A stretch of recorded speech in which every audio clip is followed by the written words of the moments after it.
Basically, I believe that, we have this bubble of comfort, that we live in.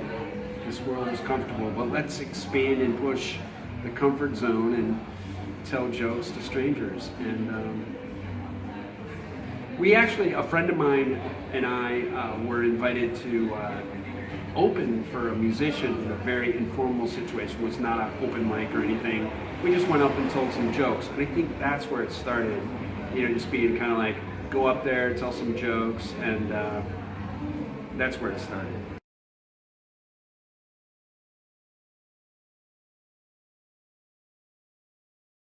There was an adrenaline rush that, was so different from any other experience. And I think it's like, beginner's luck. I think I did okay. I didn't completely bomb. So it was that, I think my first night of doing stand-up, I was in Chicago, and I might have done 2 or 3 mics in the same night. I just was like on fire. I'm like, I'm gonna do this.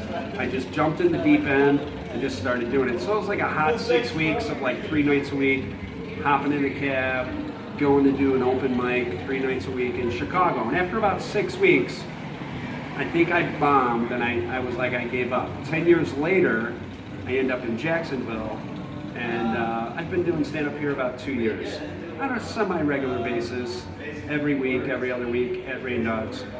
So it's good. I think it's an art form that just the more you do it, you can grow as an artist. There's an opportunity to grow as an artist.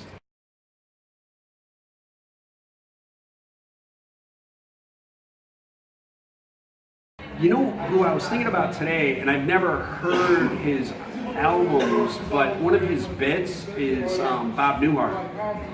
And I don't think anybody, that's just getting into comedy. I think you need to look at the old stuff, and like Richard Pryor, just look at the old stuff. George Carlin, those guys from 30 years ago, even like Lenny Bruce from the 50s and 60s, watch that stuff, because that was the cutting edge at that time, and that they were true artists, and they were laying all the groundwork, and they were the guys that were the groundbreaking artists. Look at those guys. I know I'm just an old man giving advice to people, but I'm like, that inspires me. Are those guys.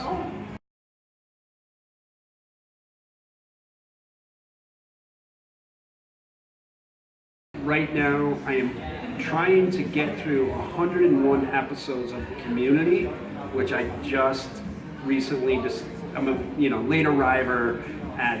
And Dan Harmon, I'm a big fan of Rick and Morty, and I didn't know that there was a life before Rick and Morty. There was Community, and Dan Harmon, and his writing, and that show, and the actors, the ensemble. It's brilliant.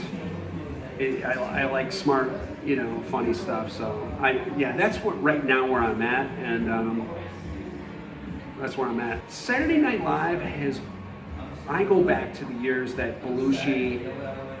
And you move fast forward, you go up to like Bill Hader and Will Ferrell.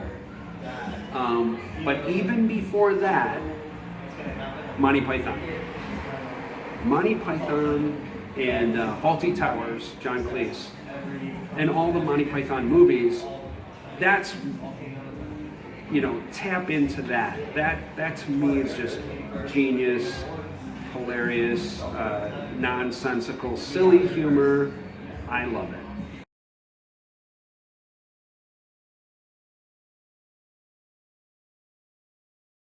Oh man, I'll have to get back in that.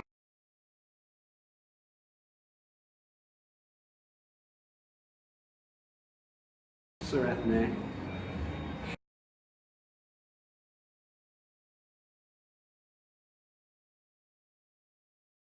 Oh, I'm gonna give you 5 comedians to roast me?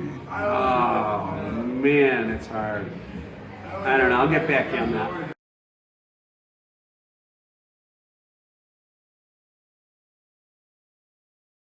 I want to explore all that. I think it's really important to learn new things constantly. Always be learning. Is there an acronym for that? ABL?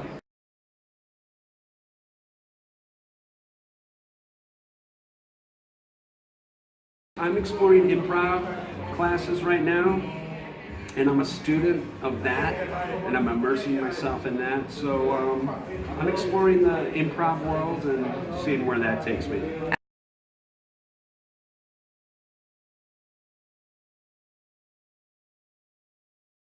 Sage Mahalo on Facebook.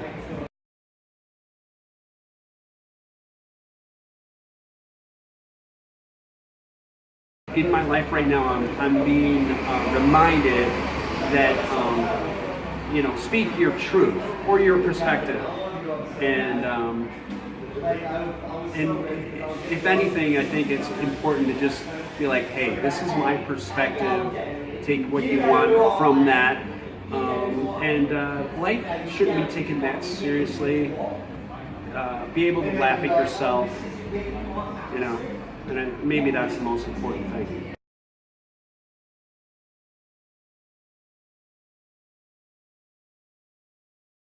Check out cutiepie.com, yeah, and laugh.